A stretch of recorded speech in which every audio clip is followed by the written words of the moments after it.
we were taking the feed and passing it through the RC Pro to the LED wall that's behind the artist so that the fans could see what the drone sees live on screen. Dope. Welcome to Elevating Drone Life. Each week, we'll be speaking with professionals from all walks of the drone industry to learn about their experiences, insights, and tips for success.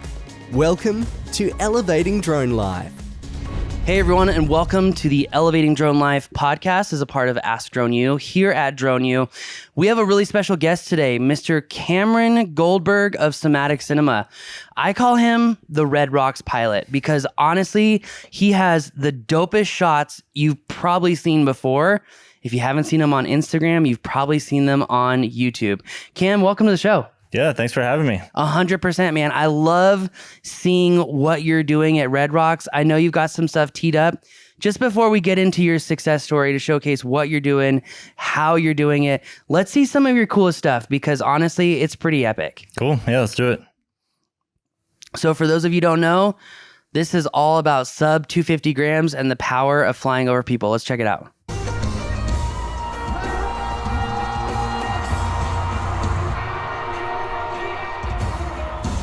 Man. So was that a hand launch that he did? It was, yeah. He carried the drone out on stage with him, and we launched from his hand. That's awesome, man. Gave me a little nod right before to launch. That is sick. So just like a visual cue of like, all right, let's go ahead, rip. Yep. It was mostly up to me. He just kind of carried it, walked out with it, flat palm. That is sick. Now you work with a lot of different artists, right? Definitely. Yep. So who are some of your favorite artists that you've ever worked with? There's a couple ways that I answer that. Like on a personal level, Pretty Lights is my all-time number one forever. Getting to work with them is crazy. I grew up with that music. But there's some big names too. I mean, Quinn 92, who we're watching right now, is a big one. I've flown with Morgan Wallen. I've flown with Rufus Du Sol. I love his music. Probably the biggest name in the EDM side of things. A bunch of different artists. Britt Floyd was really cool at Red Rocks, like a Pink Floyd cover band. Oh, sick. Do you have any Pretty Light stuff that you want to show us or some of the other things? I do, yeah. I don't have something horizontal that's just FPV, but I've got this recap here where they used a bunch of FPV. Okay. This is from Buena Vista, like a little mini festival that they did. Dude, that is sick to be floating and listening to music. The vibes were nice. Great vibes. I just love how dynamic and engaging the fly-through shots are. And I've been arguing with people for a long time that even my clients for like ranches this last summer, most of them were just like, let's just move to fly-throughs. Yeah. It's just so much more engaging. For sure. I mean, even in an edit like this, they're using a good amount of FPV clips to just kind of give context and tell the story and literally carry the edit forward. Yeah, that's dope, man. How much wide stuff versus how much vertical stuff do you end up doing? Yeah, I mean, I'm shooting in 8x7 on the GoPro, so everything is formatted for both, but the deliverables are almost always vertical. Really? Yeah. Let's see one of your vertical examples. I know you got one teed up here. Yeah, definitely. This is one with the Sacramento Kings, kind of a one-take vibe. They brought me out to capture a win. So they actually brought me out twice. The first time I was there for 3 games and they lost all 3 games. Oh, damn. So I was just waiting for them to win and it didn't come. So they brought me out again. We got the win.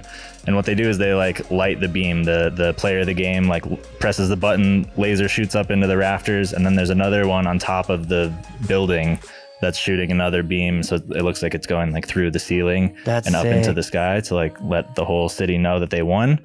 So they wanted to capture that indoors and outdoors. So we flew started inside and go all the way outside just after the rain.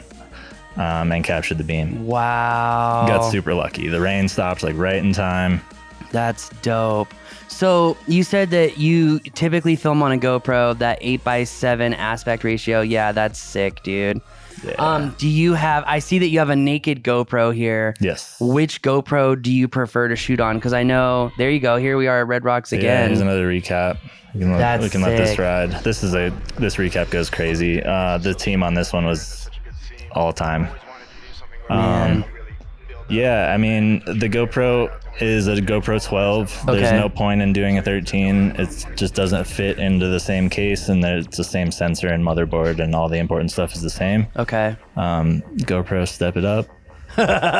Do you use Real Steady at all? I do, yeah. Real Steady is or GoPro Player, whatever it's Hyper Smooth, whatever it's called. It used to be Real Steady. I don't think it's called that anymore. Well, do you use, because I know like But yes, GoPro has. It's not Gyroflow. Oh, okay. It's the GoPro native. So you're using the Hyper Smooth then from. No, it's not Hyper Smooth in the GoPro. It's the Real Steady. I just think they call it something different. Oh, okay. I'm outdated. That's okay. Yeah. But yeah, it's basically Real Steady. That is dope. Okay, so let's kind of take a few steps back here. So how long have you been flying, and like what got you into this? Yeah, I started flying in 2020 when the pandemic hit. I was in school for somatic psychology and neuroscience. Wow. That's where the somatic comes from. What does somatic mean then? Somatic is like your felt sense, like of the body. Like your somatic sensation is like your felt sense. Okay. And somatic psychology is like the psychology of like embodiment, like being in your body, like whatever that is. Like I studied flow state in school. So all of everything that I do, like all my hobbies, everything is like kind of filtered through that lens of flow state. That's sick. Which is essentially just like paying super close attention to what you're doing. And nothing else matters. Right. Yeah. And that's why I love FPV so much. So I started flying in 2020 when the pandemic hit, and I needed like a hobby that I could just like spend some time doing on my own. I started with a Mavic Mini, something like that. Wow, really? Little guy, and got super bored super quick. And then I just started building FPV, and one thing kind of led to the next, and that's sick. Here we are. So you fly custom built drones? Yes. And did you build this yourself? I did. Do you have a favorite frame that you like to use? Yeah, because I noticed that you installed your motors are upside down.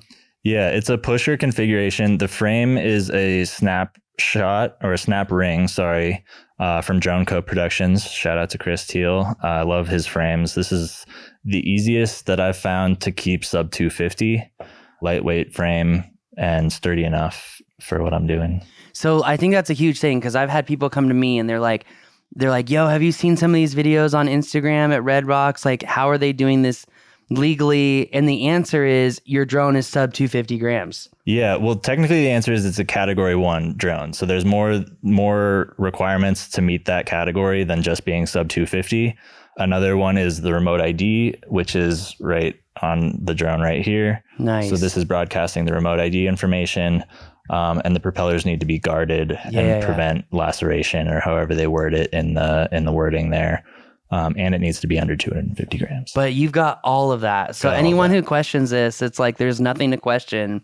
I think it's actually important, because I think a lot of people already, they just like, they default to thinking that it's illegal when it's not. And I think because we're supposed to see a Mini 5 Pro come out here in the next 2 weeks, and it's supposed to have prop guards, sub 250 grams, a 1-inch sensor. And I think it's going to kind of redefine the way that we think about flying. Yeah, just because so many people are going to be flying over people. I hope so. Yeah. I mean, category 1, you don't need a waiver for that, or you don't need a COA or anything like that, which I do also have a waiver to fly 399 grams and below. Really? Over people. Have you ever? So I've done things like fly the Mini 3, Mini 4 Pro with prop guards, like aftermarket, or like attached prop guards. Which is technically over the 250 gram weight limit, but because I have that certificate of waiver, I'm able to fly that over people. That's as well. sick. Was that hard to get? It wasn't the most straightforward, but there are some colleagues, some people that have gotten the waiver in the past that help me out with it. That's cool. It's really just wording it correctly. Yeah. I feel like that's everything. Federal government forms, right? Yep. As soon as you know what to say, then it's like, oh, here you go. Yeah. So, I mean, again, just to like hammer it in, like category 1, you don't need a waiver, but I also have a waiver to fly bigger drones over people. So regardless how you swing it, it's a legal operation. So I guess that brings up a question. So you mentioned flying other drones. I'm guessing those are more, what's the word? Traditional drones, right? Or traditional consumer drones.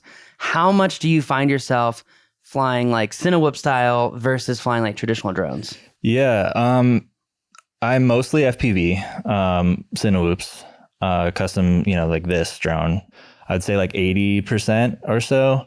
The other 20% is like a Mavic, whether that's Mini 3, 4 with prop guards over people, or like a Mavic 3 or 4 Pro on the outskirts, just getting those like big wide scenic kind of shots. I saw that you got the Mavic 4 Pro. You liking it? I did get the Mavic 4. I like it a lot more than I want to like it, just because there's no insurance and you can't get any replacements through DJI. Oh, yeah, with yeah, all yeah. of the I'm curious how you got yours, because I got mine from an eBay seller in Japan. Yeah, I got mine through a friend of a friend. He's got like a shop set up, cool. but I don't know much about it. Dude, I had to pay like $700 in tariffs. I like just got hit by FedEx. Yeah, that sucks. I skipped that Nice. somehow.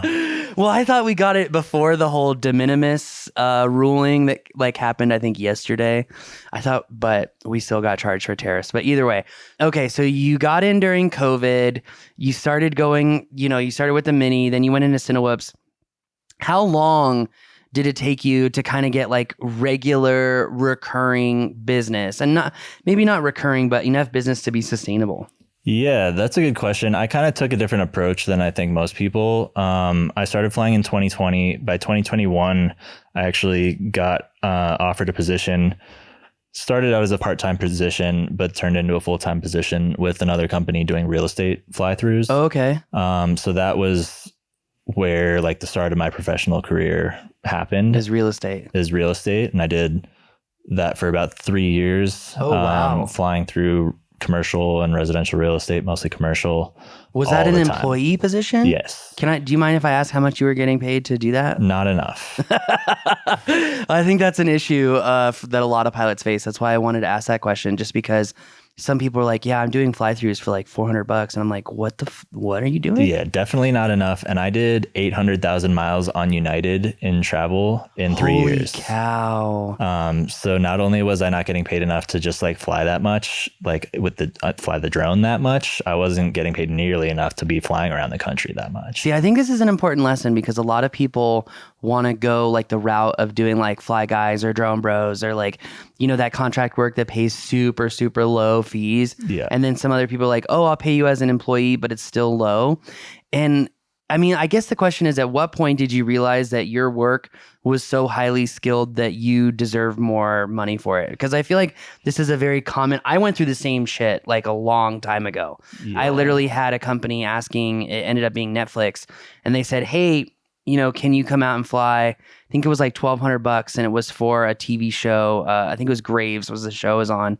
And I said, oh, I lied. I was like, well, I have someone else that date, but they're only paying $1,800. If you could pay me like $2,500, I'll do it. And they ended up hiring me for that. And that was that like pivotal moment where I realized, dude, I'm worth more than what I think I'm worth more. So I'm curious at what was that pivot point for you? Yeah, I mean, one thing I will say about that company is they kind of like boosted up A, my skill level, and B, like my reputation. That's good. So they put me in some cool opportunities to like, get recognized as a drone pilot, which I think helped a lot.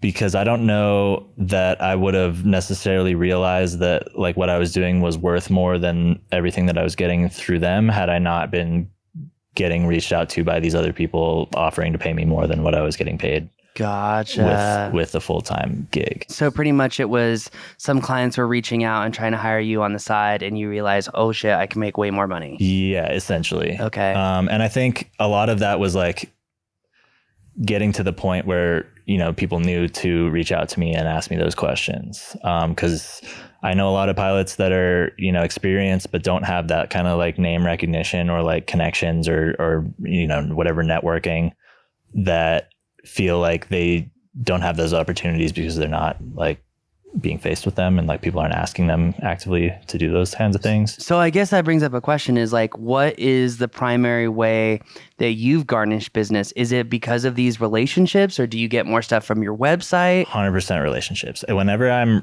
especially with flying category 1 operation over people, if I'm the one reaching out to somebody saying, hey, can I fly a drone over your crowd? 9 times out of 10, they're going to ghost me. All of that is inbound. Like all of my Red Rock stuff is inbound leads. It's all relationships. It's all like media teams sharing my name around. Those people who are hiring for those positions want to like trust like really trust 'Cause the it's a huge people that are doing liability. it. It's a huge liability. They want to trust the person that they're going to hire to do that. So whenever I'm the one reaching out, it just doesn't Doesn't go pan out. anywhere. Now, whenever you fly concert venues like Red Rocks, do you have to have like higher levels of insurance? Because I've heard Yes. the rumor is that it's not like a 1 or a 2 mil, it's a 10 mil policy. I have $10 million Really? insurance. That is the reason that I have $10 million is Live Nation specifically. Oh. Live Nation blanket across the board requires 10 million. Gotcha. So anytime I'm doing a Live Nation event, I need 10 million. Other promoters have different rules, but 10 million is pretty much the cap. I can pretty much get anything approved at 10 million. Do you go through global for that? I do not. Oh, really? No. Now I'm curious because like there's not many insurance providers out there. Yeah. Hit me up in my Discord. I'll share his name. Oh, okay. All right. Sounds good. Yeah. Do you want to give that Discord name out at all so that people can find you? I assume it's just Somatic Cinema. I don't really know. I think I'm going to have to add I you don't know to Discord Discord as all that well. well. I honestly don't either. But I was telling Rob, my business partner, that I think we need to move our community to Discord Yeah. just because it's so much better than like most of the options out there. And like, Facebook used to be huge for communities and groups and all that. And it has fallen off a cliff. Yeah, I definitely don't go on Facebook very much anymore. I think that there's potential in Discord, which is why I'm trying to shout it out a little bit, just to like grow it to a place where there's that potential can be realized a little bit. But essentially now I'm just using it for all the questions that I get on social media that are too difficult or too complex to answer on social media. I send them to my Discord so I can have conversations that are there. They're logged. People can refer to that. Cool. Dope. So yeah, it's just somatic.cinema. Somatic.cinema on Discord. Check it out. Well, okay. So we've talked about how you've gotten business. We've talked about some of the stuff that you've done. What do you think one of the biggest problems that you had to overcome to be successful? Because I'd argue that you're very successful in a very short period of time. So what do you feel like? If you were to, let's say you had a little brother and he was asking you how to, get up in this world for people that are in Nashville, Boston, etc. What would you tell them? I mean, again, just to echo what we were talking about earlier, it's all relationship based. So, I try very hard not to talk bad about anybody. I try very hard to do the right things, be the guy who is safe and legal and all of these things that are going to make me look good and make my clients look good. And if all of those things happen and then the footage looks really good, then I'm going to get hired again and people are going to share my information with all these other people. And going back, I can pretty much trace back event by event, what gig led to what gig. Really? They all pretty much led directly into the next in one way or another. Do you find yourself doing a lot of editing? Or are you handing off footage to the media team? I'm handing off footage. I'm not editing recaps. I'm not editing multicams. I'm not editing social media, multicam type stuff. What I do edit is RAWs, the lives, RAWs, whatever you want to call it, which is just the best 30 to 60 seconds of each flight or however many flights, the best flights synced to the live audio. Oh. And chopped and colored. That's cool. So do you color a lot of stuff? You said you stabilize it too. Yeah, that's the extent of my editing is coloring those clips, syncing to the music, and then finding the best chunk of that clip. That's dope. That's super dope. So back to the question of because I know I ask kind of a lot of questions at once, but I'm really intrigued by what you do. I know a lot of other people are too. What do you think is the hardest thing that you had to overcome to be successful in this? Yeah, I mean, I think it's really just getting my name to be recognized as legit, not just some guy with a drone. It's this guy is professional. He knows what he's doing. Getting to that point took, I'd say, the most amount of time and conscious effort. No, it makes a lot of sense. It makes a lot of sense. So I'm curious, where do you see you're very successful. You said off show you've done 25 flights at Red Rocks this year. Yep. Not all FPV, but yeah. That's dope. That's super dope. Where do you see this going? Where do you see the future of what you're doing? Do you see more businesses going to fly throughs? Because what you do is mostly promo marketing videos for concerts, right? Yep. These days. Yeah. Well, and then that's why I'm asking this question, because you said you used to do real estate and commercial stuff. I'm curious the name of the company, but I'm not going to ask, so I'll ask you after, because I think I know who it is. Because if I remember, I think that's how I found you. But where do you see Fly-Through's CineWhoop going? Do you see it becoming more mainstream across marketing footage as a whole, or? Yeah, I do. I think.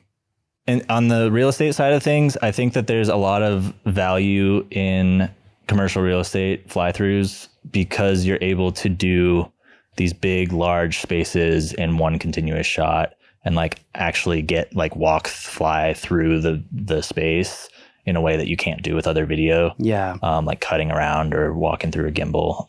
So I do think that there's a lot of utility in that, like being able to showcase a massive property, warehouse, hotel, whatever it is, like big property in one kind of seamless take. I think there's a lot of value in that that's not going away. And I think that drones will just get easier and easier to operate. I think the biggest hurdle for that is like you have to find somebody who can fly that. Yeah. And like do it smooth and make it look nice, which is a whole nother thing. We have a class on CineWhoop, and we're redoing it just because in just what I've learned, because I did my first like one take wonder video. I think it was 2022 with the Isotopes baseball team. Literally like flew right into their shop, flew through a pizza box, flew through someone opening up a can of beer, through the mariachis, like down into the field, literally through the mascot's legs, and then up and around. Like, sick. But one thing that I've realized is that, especially with real estate, is that whenever you're entering that door, most people think of turns like you're in a car, right? Like they're hitting the apex of the turn, when it's got to be more of like drifting and more of like orbital kind of flight plans. Yep. And I think people aren't used to thinking like that when it comes to, drone stuff. Yeah, I think keeping a indoor drone fly through smooth is extremely underrated skill. I think that's the hardest thing that you could possibly do with a CineWhoop is fly indoors and keep your altitude stable the whole time, especially in tight spaces or coming through doors or whatever it is. You're dealing with like dirty air from the props blowing air into the like sink that you're hovering over or whatever it is. So yeah, like it's super difficult, but at the same time, like that's where I learned and started, and that's how I got the skills, like built my skills to the level that they're at. I should have brought the Avata 2 over here, but I'm curious because you just mentioned something I think that we should hit on, which is, mastering the altitude in real estate, right? Whenever you shoot traditional real estate videos, you're trying to be at that like 6 foot height. So it's about eye level, so people understand spaces and whatnot. I actually try to split the difference Really? Exactly between the ceiling and the height, or the ceiling and the floor. Because if you've got a 0 degree camera angle, everything's like nice and symmetrical.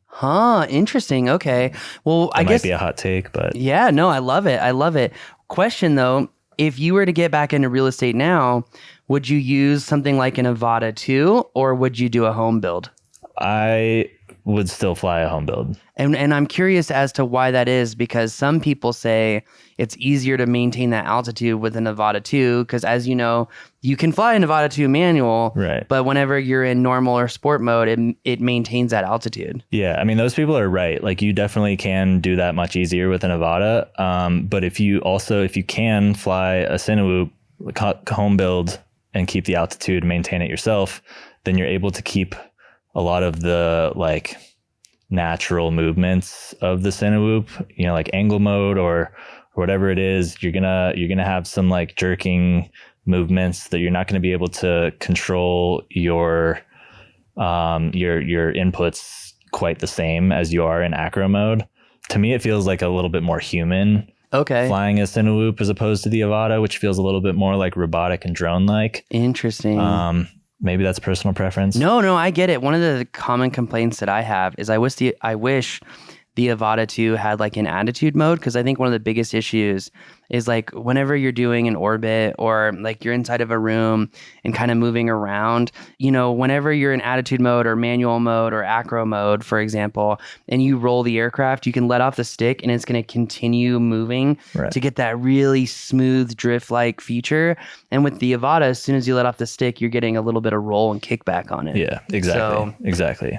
And there also are times where I'm changing altitude and I'll want that control. Like there'll be times when I'm coming around like a low coffee table or like a low seating area, where I'll want to like drop altitude a little bit and reveal around that low seating area and then go up and over or up the stairs or whatever it is. So I think if you're able to keep a CineWhoop smooth, it's the potential to be smooth is greater than a Nevada. Yeah.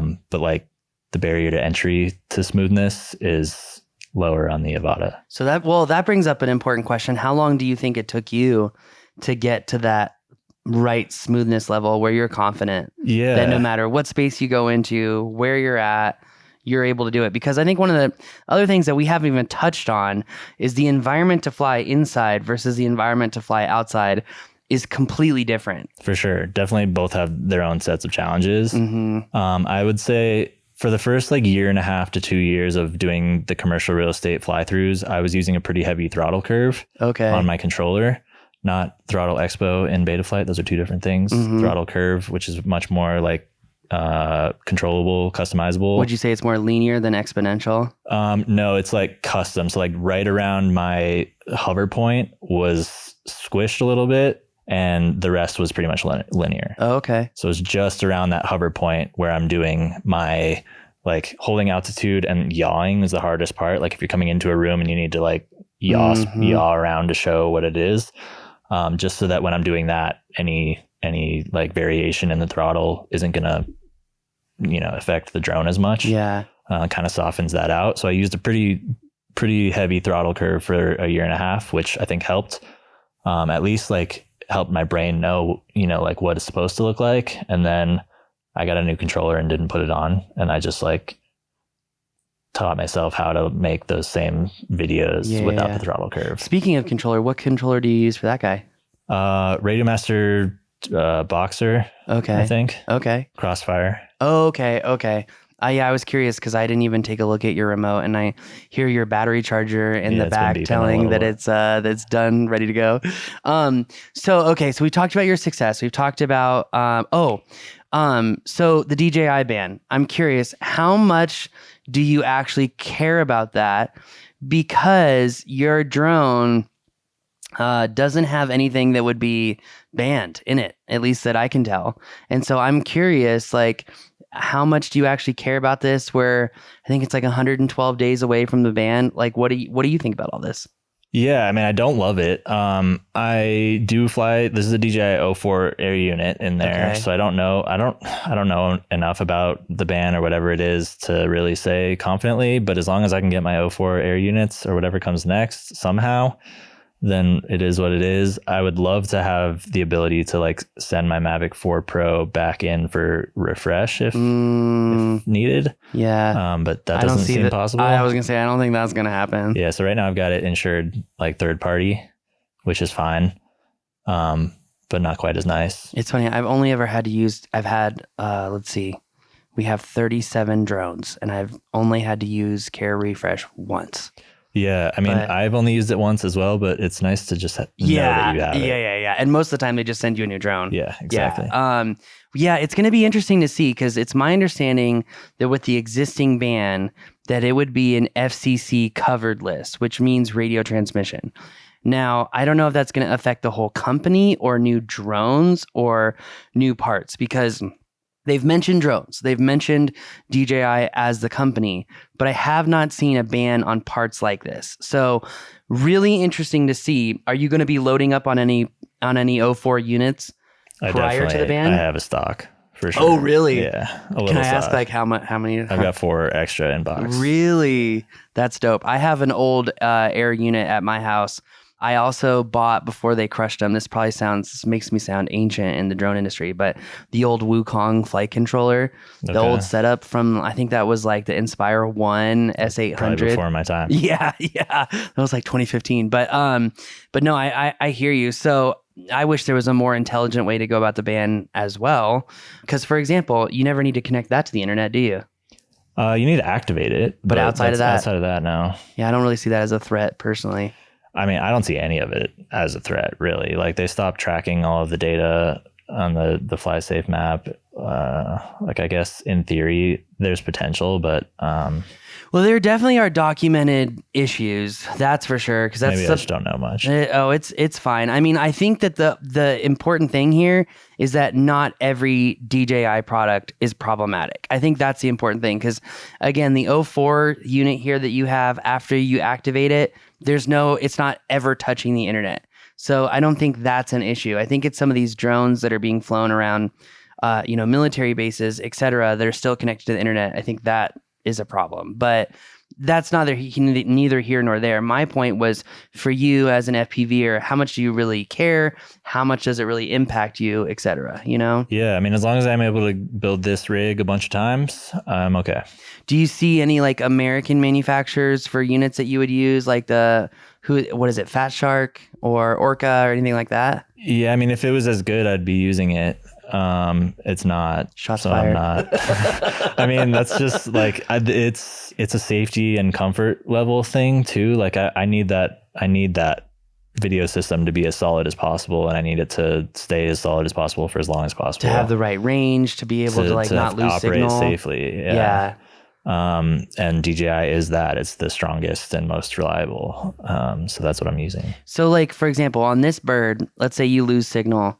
Is this like most FPV drones, you lose signal and it's just going right to the ground? Or if I lose radio signal, yes. Okay. There is potential with the remote ID that acts as a GPS to set up like beta flight, auto, return to home, all that kind of stuff. That's possible, but in the situations that I'm flying, that's more dangerous than just falling out of the sky. Interesting. Because I don't know that I trust that. And half the time I'm flying indoors, so you don't want to go right into the roof. Yeah, it doesn't make sense to use those kind of features. For me, it's also more weight. If I want to do like the IR sensor to like altitude hold or whatever it is, but that's why it's sub 250 in category 1. So if it does come to that, then it's guarded and the propellers will shut off, so they won't hurt anyone, won't hurt anybody, like that. And this tiny little drone will.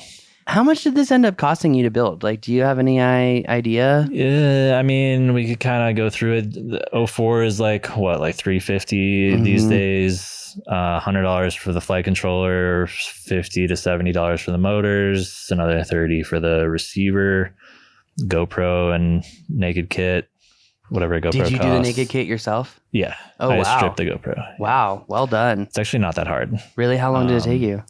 I mean, at this point, it takes me like 40 minutes. Oh, damn.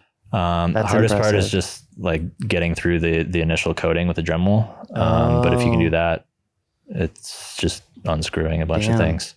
We're going to have you do a course, man. Pay you to do a course. But yeah, that'd be sweet. This is dope. Like, and also, I mean, I would love to see one more of your videos before we end this thing, because I think the skill level that's involved at this level of flying is just off the charts. Yeah, play that thing, because that is such a sick video. Yeah, this is a cool one. This was live on the iMag too. This was before the 04 air unit was a thing, so this was on the Vista, but we were taking the feed and passing it through the RC Pro to the LED wall that's behind the artist, so that the fans could see what the drone sees live on screen. Dope.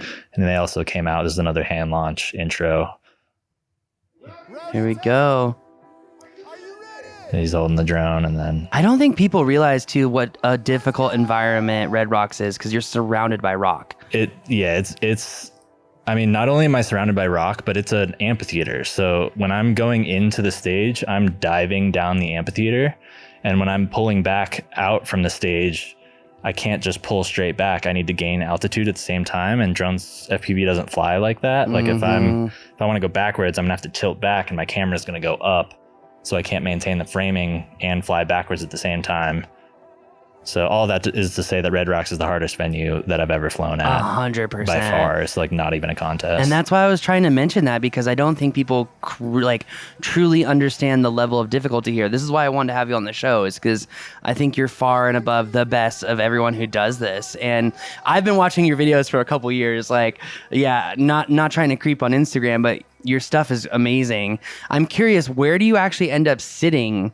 Or are you a stander? Are you a sitter? Or it depends. If I'm plugged in, I'm sitting. If I'm not, then whatever's convenient. Okay. If I'm like plugged into a controller and I've got an extra cable attaching me to something, then I'm sitting down. Okay. Just because. But I'm actually sitting and operating from like right here. Oh, okay. So like right at front. stage. Yeah, it's like stage right in front of this tarp here, which is where they've got like whatever they put their pyro or whoever it is that night. Gotcha. So I've got my visual observer is there. He's got line of sight throughout the entire. You do use a VO. I definitely have to use a VO. That's a legal requirement for FPV as well. Yeah. I don't think a lot of people understand that. I mean, how many FPV videos have you seen and there's no one else there? You don't see the VO. Yeah, for sure. And then a lot of people just don't use a VO, but I always have a VO. It's super important, not only to like fulfill the legal requirement of having a visual observer in line of sight on the drone at all times, but also like when I've got the goggles on and I'm sitting there flying the drone, like I am vulnerable. Like my person is vulnerable. Yeah. So anybody like coming to talk to me or, you know, getting in my way or gonna bump me, like that's a problem. So the visual observer is there also to make sure that none of that happens. Yeah. Man. How many times have you run into a potential problem where the VO is blocking you from some idiot? Yeah. Because it's amazing how dumb people are. A good amount of times. And people will come up and ask me questions while I'm flying and I'm like in the goggles, in the drone. Like I can't, I'm not here right now. Yeah. Like I can't talk to you. So that VO is like, you know, we'll guide them away. It depends on the event, but like it definitely happens. Definitely need a VO. I wouldn't fly FPV with that one. That's awesome. I'm curious, like how much do you end up paying a VO? Is this like a flat fee, like $500 come yeah, VO? $300-$500 per show. Depends on the event. Depends on the budget for that event. That's cool. But it's a super easy job. Yeah, I mean, it's important for like 30 seconds at a time, every couple minutes. Not so important in the downtimes. Yeah. But yeah. So if people want to learn more about you, check out your stuff, where should they go? Because honestly, you got a lot of cool stuff to watch. Yeah, I mean, I'm most active on social, Instagram and TikTok. I've got a YouTube. I've got my Discord. Join that. I've got a website, somaticcinema.com. I need to like step up some of those things a little bit. But do you? Because I struggle with this because when I moved up here in 22, I shut down my old website and opened up a new company and started a new website, and I've gotten zero from it. And I'm like, how important really is the website? I guess it's not, because nobody's finding me through my website. Like if anything, they'll hear about me and they'll go maybe look at a website. But if they've heard about me from somebody that they trust, then it doesn't really matter. Huh, that's But crazy. Instagram is like my portfolio. Your jam. And TikTok is mostly behind the scenes. That is dope. Which I do like to share a lot of behind the scenes. So what's your TikTok? Is it just at Somatic Cinema? Same thing on everything. Word. Well, Cameron, thank you for coming on the show, man. I really appreciate it. Appreciate you having me. No, dude. Honestly, what you're doing is awesome. I love how you're doing it legally. I think a lot of people need to know that this type of stuff is possible. It is legal. People have questioned me of like, is this really legit? And it's like, yes, dude, he's legit. So I'm glad that you came on to show everyone. Really appreciate your time and wish you all the success, dude. Appreciate it. Yeah. Well, that's going to do it for us today here at Elevating Drone Life. Thanks again for watching. If you have a question, upload it, askdroneu.com. But that's going to do it for us today. We'll see you next time. Thank you for listening to the Elevating Drone Life podcast. If you were inspired, entertained, or learned something new, please share the podcast with your friends and fellow drone enthusiasts. Join us next time as we continue our mission of bringing the real world of drones to life. To learn more about the DroneU family, head to thedroneu.com or for enterprise solutions, propsflightschool.com.